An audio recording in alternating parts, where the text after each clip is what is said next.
Hello, my name's Kevin Cashen. I am a Master Bladesmith of the American Bladesmith Society. I've been making blades, swords, knives, and other things my whole life in the traditional manner. And today, I've been asked to do a review. I grow tired of this intro, yet I wish to hear more of what this Master Bladesmith has to say. Let us venture farther into this cinematic picture.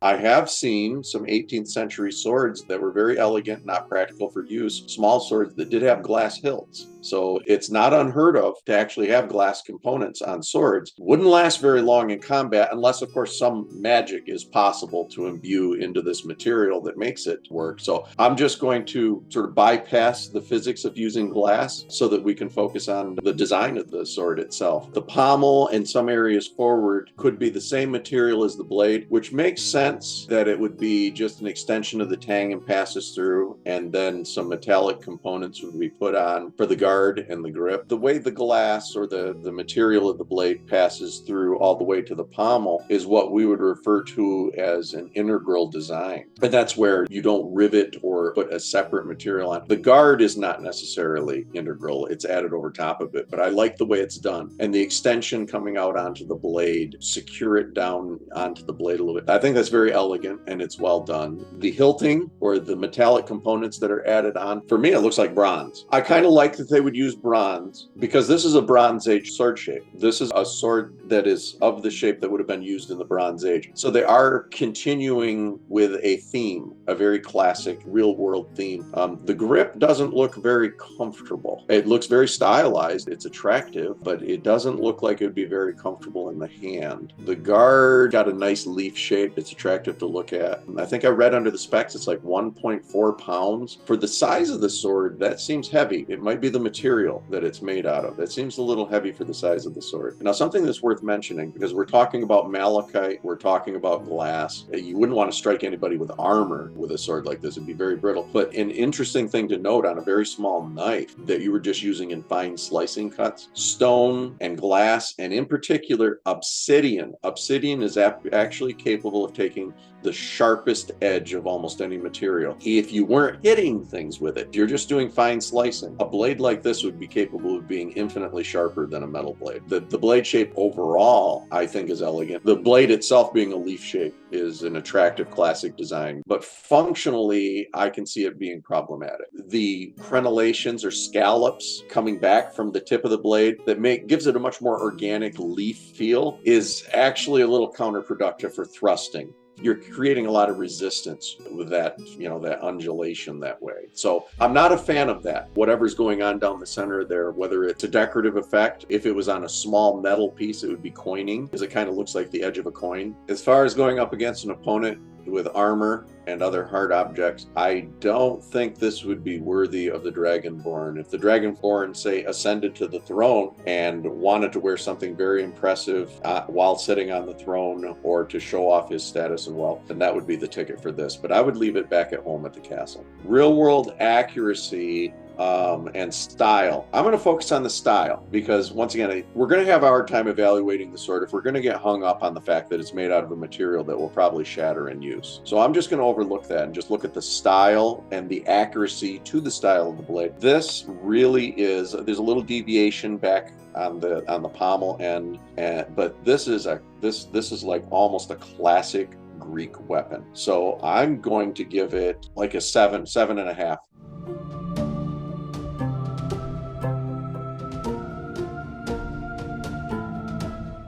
Pommel looks like it has maybe some sort of a semi-precious stone set into the back of it. It's on a blade like this that we actually get the word pommel. Pommel literally means little apple, and it described the shape of that item on daggers and swords of the Renaissance period. The shape of the pommel, I like. The shape makes sense. Little fins that come off the pommel that I'm not a fan of. Wouldn't want anything like that catching on the back of my hand. It would cut you up pretty good. Moving forward, the grip looks like it might be some kind kind of wood. Once again, I don't like perfectly round or what I would refer to as a mop or broomstick handle cross section on any sort of a weapon or blade. I like more of an oval so you can index where you're at. I mean, it looks like it's comfortable. It's not too overly long for the blade and what's going on. It looks like attempts have been made with the ridges to give it grip, and that's fine. I'd like to see a little more grip, but oh well, I think it'll do what it needs to do. Moving forward to that, you have the cross guard on it. The guard on this has the forward facing keyones, the extensions that are coming out. They kind of angle forward towards the point of the blade. That's proper. That's classical. They're designed for catching other blades. I would rather see the little sharp spikes coming backwards towards the user again. I'd like to see those kind of done away with. They don't add anything and could be a liability, but other than that, the cross guard is working well. Aside from that, moving out onto the blade, and I can see this is a fairly thick blade. I would like to see it be narrowed up a little bit more for thrust. I think this, I mean, and that's the idea behind a dagger. It's a thrusting weapon, not necessarily a slashing weapon. And I know this one is, you know, just the name of it, Mehrunes Razor. Sounds like it's used in a slashing method. I think we could go in a different direction with the design if we were to make it into a slashing weapon rather than a thrust type dagger. Another issue is where the blades terminate back near the ricasso. You got these backward points in there. That might be all right for catching blades, but it could catch other things. I guess it's not too problematic. This one, it's not too out there. I'm kind of being picky because I'm very fond of daggers. That's why I'm picking on it a little bit more. It appears to be a lightweight weapon for its thickness. It's certainly a single-handed weapon. I would say as a sidearm with another weapon, a sword, this would be a nice backup dagger. Yes, I would say it's worthy of the Dragonborn. Obviously, compared to real-world accuracy of similar blades and what I'd have to compare it to as daggers, I would give it, it's about halfway there and maybe a little bit more simply because it's not too out of line. I'd give it a 6.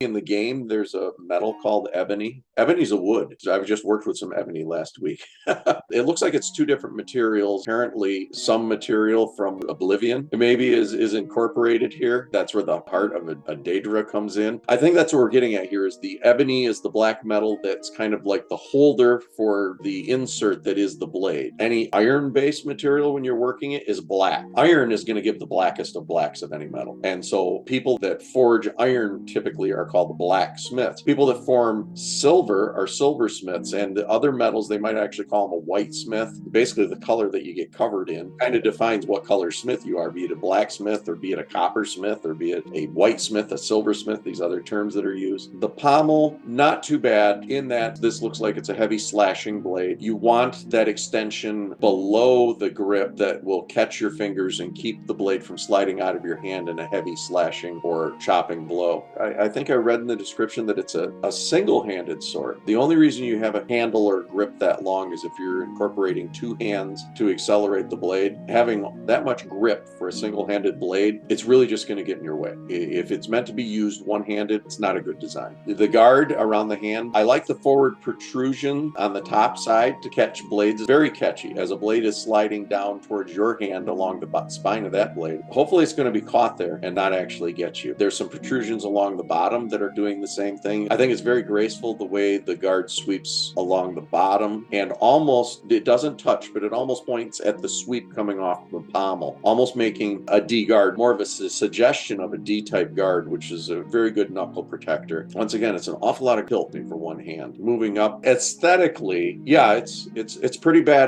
I mean, to look at it, maybe you don't have to actually use it. You can just show it to somebody and they're going to probably turn and go the other way. At 1.6 pounds, it looks like it's a fairly big and beefy blade. Then that's not too bad. At 1.6 pounds, that's not too bad for that size of a blade. I guess it would fall under the falchion category, a large, single-edged, rather heavy slashing blade. But in a slashing blow, the blade has these, like a sawtooth design. It would catch more than actually do a slashing blow. Looking at the profile of it, it has a nice taper. You want that taper from where the guard is at out to the point to lighten the tip up. You had a very thick area near the guard, and then it got thinner, but it got wider. And that's the idea with a good slashing blade. It gets a little wider out there, not thicker. So it's not heavier at the tip as much as you're distributing mass to help it pull through the cut and making it more streamlined. So looking at the edge of this, it looks like it's doing that. Anything that could go rancid could eventually lead to corrosion. Blood, that's the thing. Now we get into what is the chemistry of Daedra blood. Is it as saline as human blood? And it's the saline nature of human blood that's going to cause corrosion. So I would think, I don't even know what a Daedra looks like, but they sound like a fairly corrosive creature. And so I don't think I would want their blood on my blade. So I guess we finish up, is it worthy of Dragonborn? It looks intimidating enough that I would have to say yes. I've never used anything like it in actual practice, so I can't say whether it would be a problem or not, but it's certainly intimidating enough to be used by somebody called Dragonborn. Unfortunately, based on real world accuracy, like I said, the closest it would come is some Renaissance period falchions that I've seen. It has a lot going on that I've not seen on classic blades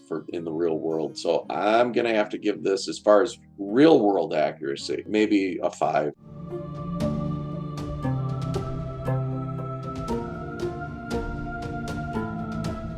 I mean, the first thing that caught my attention with this is Nord. Now, I'm not familiar with all the races in the game, but a Nord or Nordic sword definitely catches my attention. The fact that it's made with a steel ingot, that catches my attention as well. It's more something that I'm familiar with. Pommel actually kind of reminds me a little more Anglo-Saxon during that period. The hilt is a little thin and a little long. You know, if it's a Nordic-inspired sword, I'm thinking, just looking at it, it does remind me of swords that would have been a single-handed sword. And so once again, we're in a hilt that's a little too long and getting in the way for single-handed use. As far as the crossguard, I'm not making much sense out of what's going on there. A lot of things that are done for stylization that I don't see much practical value in use. I always use this as a baseline to give people an understanding. A Viking sword had a front guard and then a rear guard that was kind of incorporated into the pommel. A lot of people always overestimate the length of the hilt. Your average Viking sword, I should say, had a standard. It was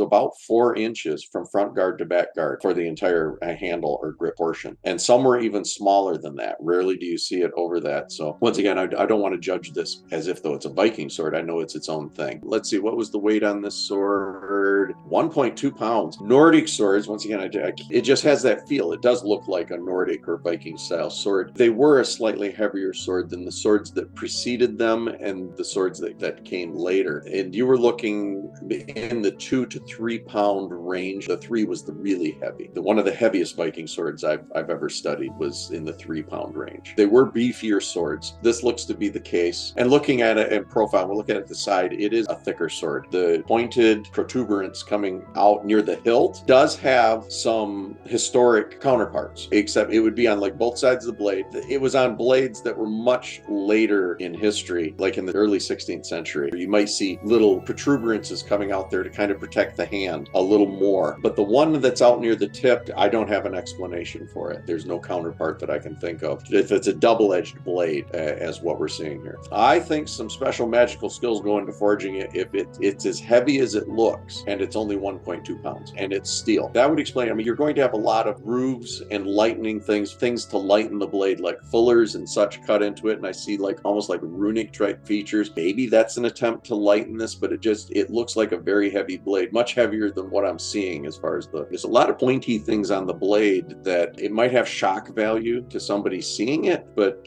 I'm sitting here wondering, how do you even put this in a scabbard?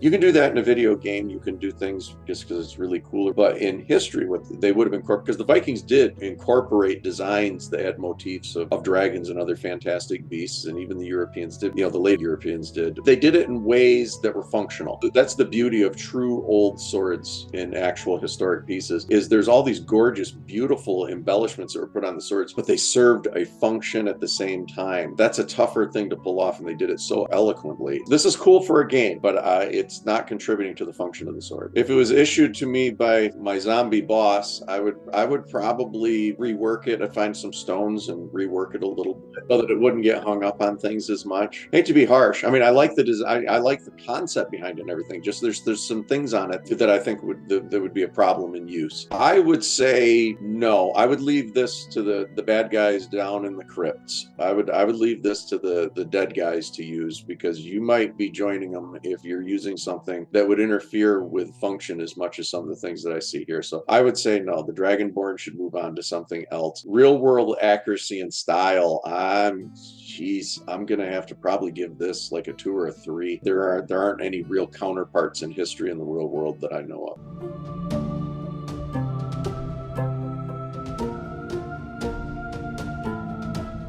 The pommel on this one, I think it's in line with the function of the blade. It looks like primarily a slashing weapon, and so the pommel, the way it's shaped, the way it comes around and sort of hooks the back finger, that's classic. That's going all the way back to, once again, the Greek period. It's going to maintain the grip in that use. I don't have any complaints with the pommel. This one actually, for me, works better as a single-handed blade than the Deadric Sword. The dimensions and the proportions and everything for a single-handed blade are better, in my opinion. The grip looks like it might be a wrap of some sort. I think it'd be cool if it was like a leather wrap. It would be comfortable in the hand. The whole thing does look like it's comfortable to hold in the hand. Now, the weight of this thing overall is so light that I gotta wonder if there isn't some special material that was used for it. That would be cool to have something that looks like this that was really that light in use. Very effective, our speed. The blade, it has a very intricate grind or shape to it that I'm not sure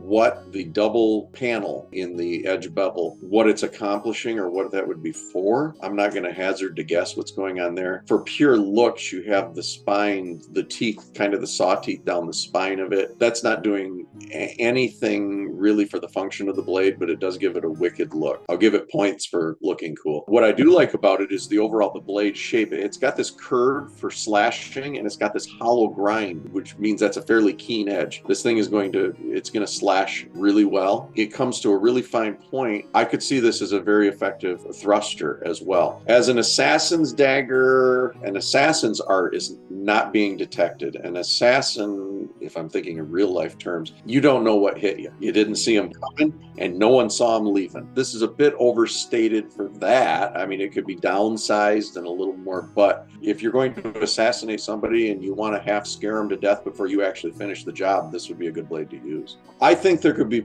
more formidable weapons that the Dragonborn could use, but I think in a pinch, if this would work. Yeah, I think this, I'm going to give it a yes that it's worthy of the Dragonborn. A real world accuracy, this one's tough for me because to be honest, I like it. I think it's a nice fantasy piece, and I think it might even feel good to actually hold it and to work with it. But as far as any real world counterpart, I'm not sure there. I'm torn. I'm going to give it a 7.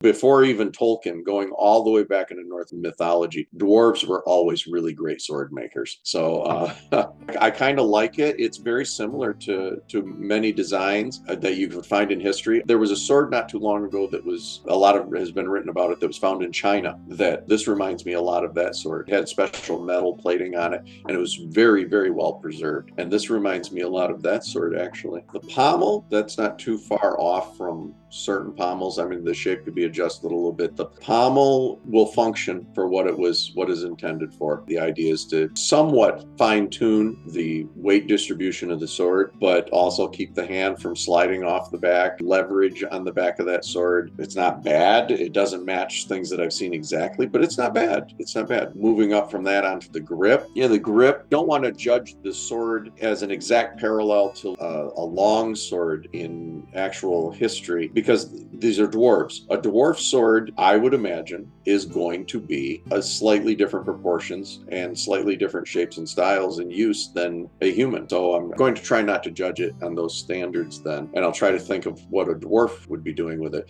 But the crossguard it works kind of plain. and a little straight. It'd be cool if it had some other things going on, but it works. It's a straightforward, common sense weapon, if it looks like to me. 1.9 pounds was the weight. Yeah, the dwarves were doing things to keep it under 2 pounds. That's good. I like that. That's realistic. I mean, when I hear in video games, or if even I hear on TV somebody are talking about a 5 or a 10 or 20 pound sword, I just have to shake my head at this. We're in realistic weight proportions here. But looking down the blade, the fuller is really nicely cut. I see almost like some runic inscriptions here and there. I love that fuller. The fuller down the blade. Yeah, I mean, there's not too much to say there. I can't beat it up too much. Is this one worthy of the Dragonborn? Yes or no? Well, as long as it's not like difficult to use, because the Dragonborn's not a dwarf, I would say, yeah, I like this sword. I think this is worthy. I'll give it a yes. Based on real world accuracy and style, I'll give it a 7.5 or an 8 based on real world accuracy and style.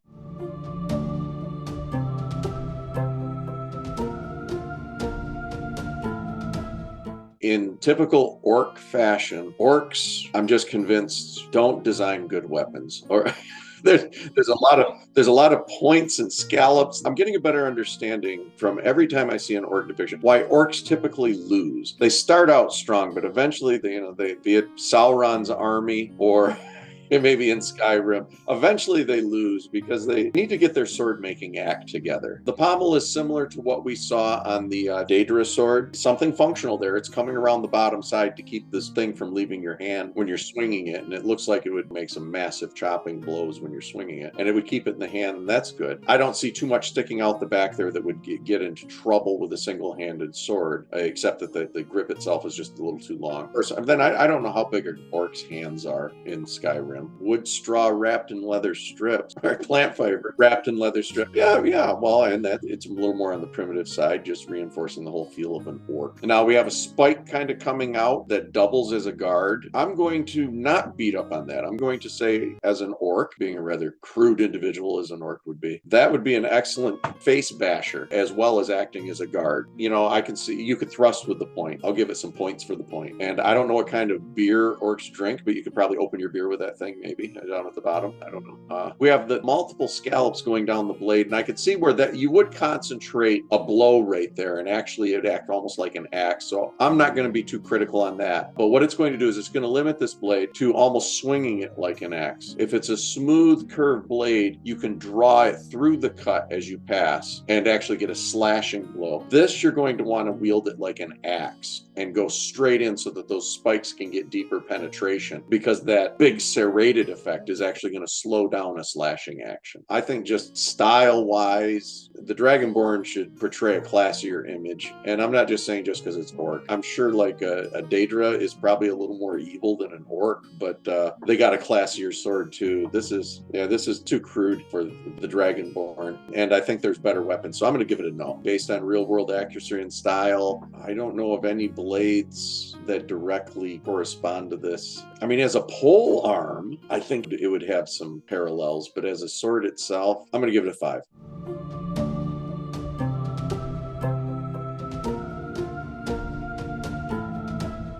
I'm glad I get this one. This is what the glass sword could have been. And of course, the elves. I mean, yeah, the elves always got to outdo everyone. I like a lot of the features, and there's a lot of classic features going on here. Very similar to the glass sword, this is a standard Bronze Age sword, and it even looks like bronze. Now, I'm sure it's some special elven metal, but it looks like bronze. The pommel, there are historical parallels. There are Celtic, what they would call anthropomorphic swords that are shaped almost like a human arms coming out, and there might be a little knob back there like a human head. So I can't say that it's not historically accurate. But when we get around the crossguard and what we would call the ricasso area back there, the swords of this period didn't necessarily have a ricasso, but the area directly in front of the guard, where we have all of this leaf work, Art Deco type cutting and patterning to make it very elvish. Yeah, I mean, that's not really doing much to add to the function of the sword, but it's not decreasing from the function of it. I would like to see a little more delineation between the back of the blade and where the wings that are kind of coming out that are forming the cross guard. It would be nice if maybe there was a little space between the two and it was a little wider to kind of protect the hands. Something coming down the side of that blade is going to kind of be ramped out. It's going to be kicked out at the bottom of the blade, and I would want a little bit more to catch it as it's coming off that before it came back at my hand. If you look at that mid rib, the line going down the center of the blade, and you have these hollows. I think I mentioned back on the glass sword that Bronze Age swords had a lot of this sort of thing going on. If you made a bronze sword very thin and then you hit something with it, it could fold over. But if you put a lot of high ribs on it and cut out hollows and reinforce the edges by rounding them slightly, like what you see on this sword, then a Bronze Age sword or a bronze sword could be used for thrusting quite effectively, and it can handle some lateral cutting by using the features that I'm seeing on this sword. So rather historically accurate. And it is like a bronze sword in that it looks like it's all one metal. Early bronze swords were kind of riveted together and they were a messy affair. They didn't hold up. But a proper bronze sword could have been cast all in one piece and been very strong. And this looks like all one piece cast and then worked down. So it's got a lot of realism to it for me, even though it's a very elvish thing. Going about a third of the way up the blade, the vibe that I'm getting off the front of it and everything with that carving and those relief panels, it's so Bronze Age. It's a little fantasy back there with the elvish cuts around the guard where that's at. We do have Celtic influence here going on. I kind of like, I'm seeing where they're pulling from these. I'm going to give this like a 9. There's going to be people that say that was really generous, but of all the swords I've seen, I'm seeing more elements that, you know, if you walk by in a museum, you give it a second look. I'm going to say yes as a bronze type sword, a Bronze Age sword, an elvish sword. I'm going to say yes. Something a little more attuned to the Dragonborn himself made out of steel might be better, but I'm going to say yes for this.